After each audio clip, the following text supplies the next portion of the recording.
Ditong Red Cross, huwag kang mag-alala, mabayaran to. You're just looking for a way to present the solution to sa COA pati sa budget. Do not worry, we will pay. It will take time, but we will pay. We'll look for the money. Hindi naman marami, but ang priorities natin dito is really medical treatment, medical attention. Yun ang natin. So alam ko na itong bayad na ito, mabayaran to in a short while. Do not worry. Who's the next to report? Yan ko. Kami dito sa limited, restricted meeting sa cabinet, would like to wish all of you good health at sana hindi man masyadong maligaya, kundi maligaya lang. Magre-report lang po ako sa maiilang bagay. Yung Red Cross kasi hindi nabayaran doon sa testing sa COVID. So, ang problema nito, Red Cross is threatening to, I do not know. But I do not think Senator Gordon would have in his mind to stop. They would continue. But what I'm really trying to say is we will pay. Sabihin ko kay Senator Gordon, because he heads the Red Cross, na babayaran ko to. Money has always been a problem everywhere, lalo na mga gobyerno. So dumaan tayo ng malaking gastos at we are trying to make both ends meet. Ika nga kung parang plastiko, talagang binabanat natin ang husto kung yung resources natin. Dito sa Marawi, may nag-complain. You know, Marawi is not that easy.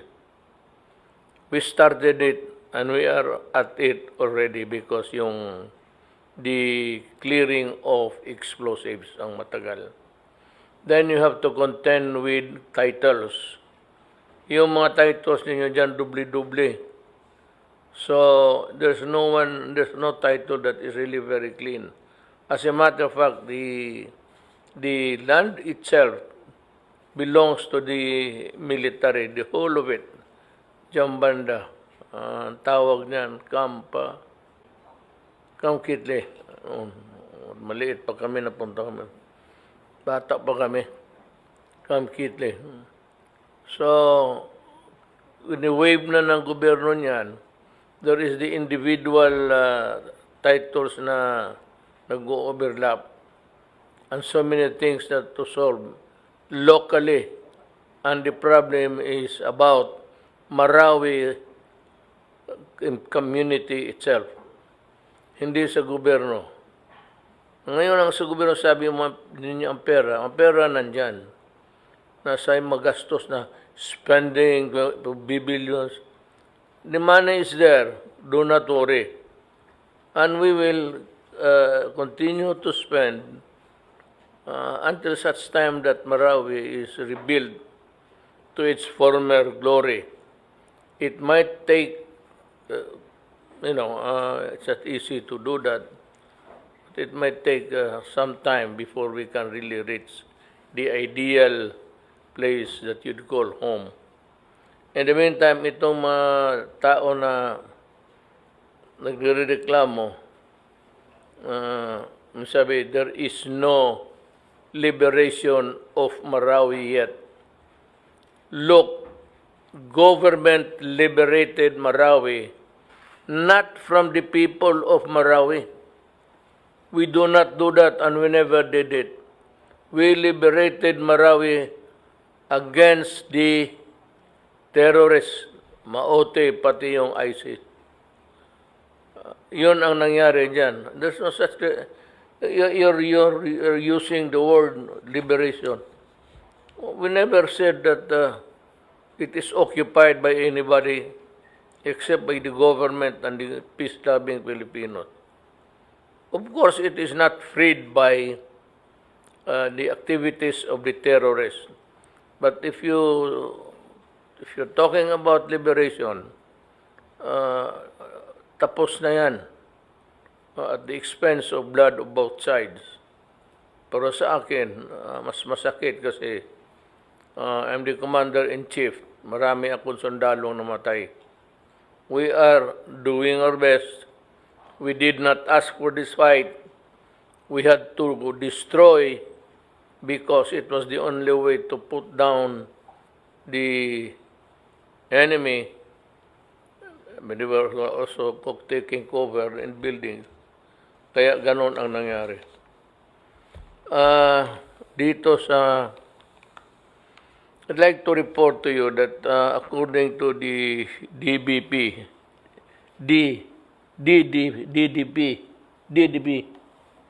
Dangerous Drugs Board, there are about 167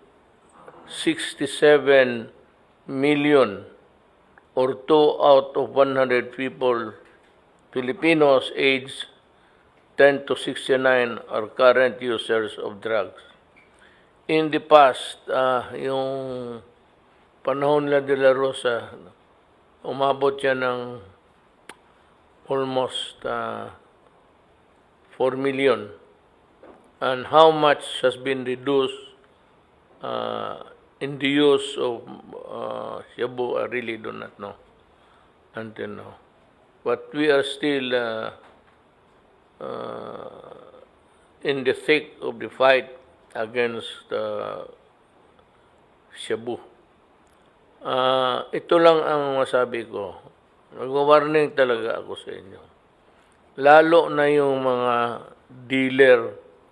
Huwag na yung user na mahirap. Hindi yan pinapatay. Wala kang makuha.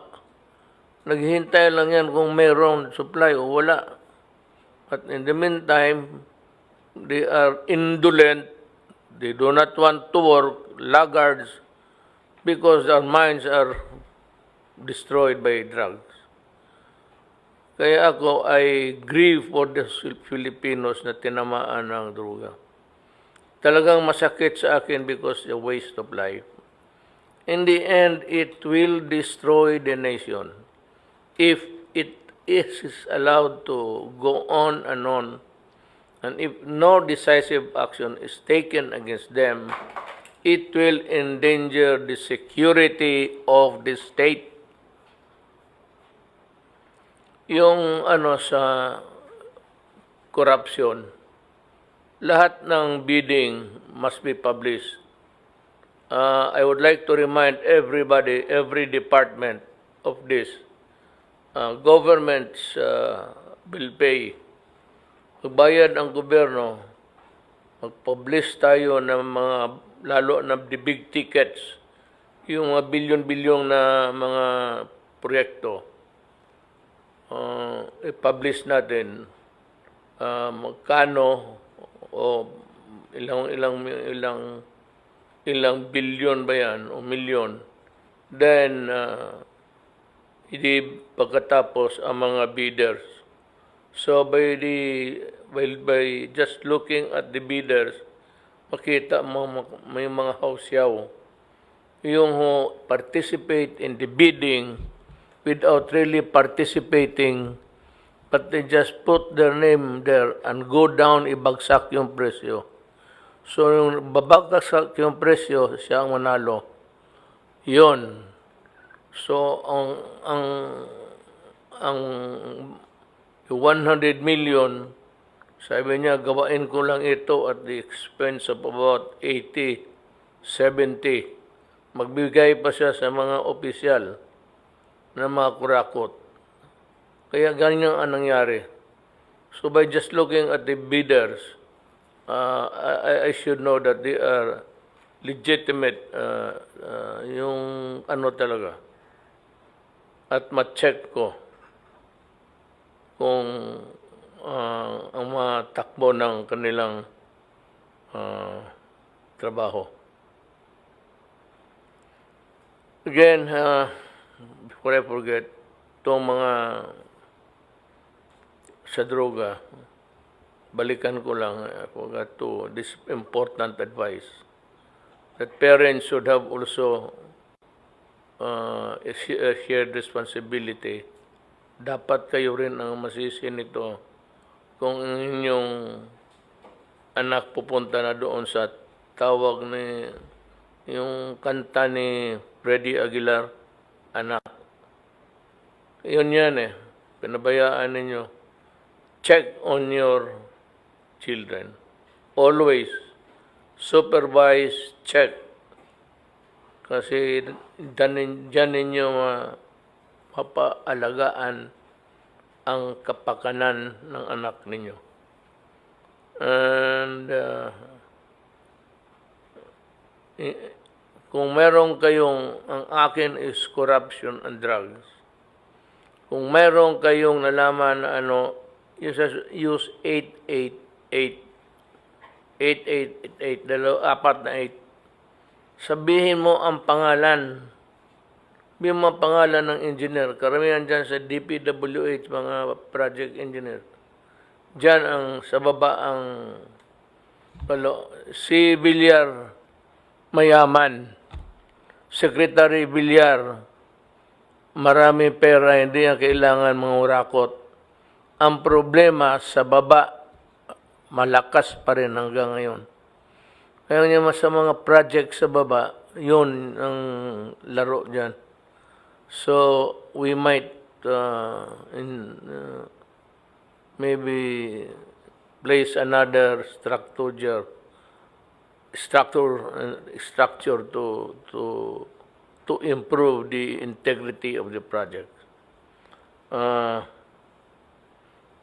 Pwede ninyong ma-report basta corruption and walang patawad. I do not forgive cases sa mga corruption. Wala talaga. Walang ariglo, wala lahat. No quarters given, no quarters asked.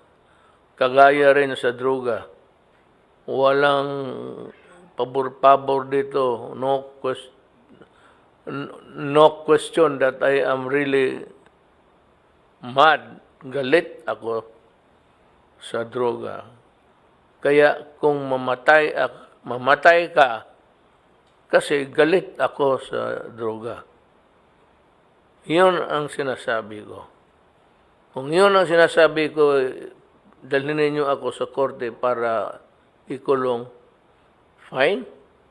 Wala akong problema. If I serve my country by going to jail, gladly. Pero ayusin lang ninyo ang kaso ninyo. Because the love of country or the highest interest of the country, the health and the welfare of the people are really the paramount concern. Hindi yan masabi mo. Hindi. Kaya kung may patayan dyan, sabi ko, ako ang you can hold me responsible for anything, any death that has occurred in the execution of the drug war. Pero huwag ninyo akong bintangan dyan sa patayan na hindi mo alam kung sinong pumatay. Karamihan na mo, ang polis, pag nakapatay, nag-report yan. Dyan kunin ninyo ang report. Pag-aralan ninyo, bago kayo magdaldal o bago kayo magdemanda. Pero yung random killings dyan, hindi ko alam kung rival sila o utang o tinakbo ba yung pera ng hindi nag-remit sa pera ng droga, or it could be hatred and something else. It could be a fight over a woman. So, payag ako, just charged with the correct indictment. Huwag yung basta-basta lang kayo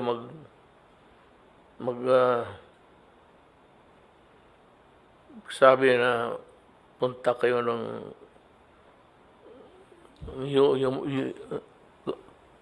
crime against humanity. Kailan pa naging humanity itong putang inang mga drug na ito? Let's say. Kaya nga sinisira na prime humanity. And what are they doing? Are they not killing humanity also? At 1.6 destroyed, 1.6 destroyed lives. Who's going to answer for it? Kayo? Do you have a program? Do you have money to contribute to the rehabilitation of these poor people? Wala nga kayong... Tapos kung may mamatay na pulis, wala kayong sabihin. And I have lost so many policemen in connection with the implementation of the law against drugs. When you save your country from the perdition of the people like the NPAs and drugs, you are doing a sacred duty. Maraming salamat po.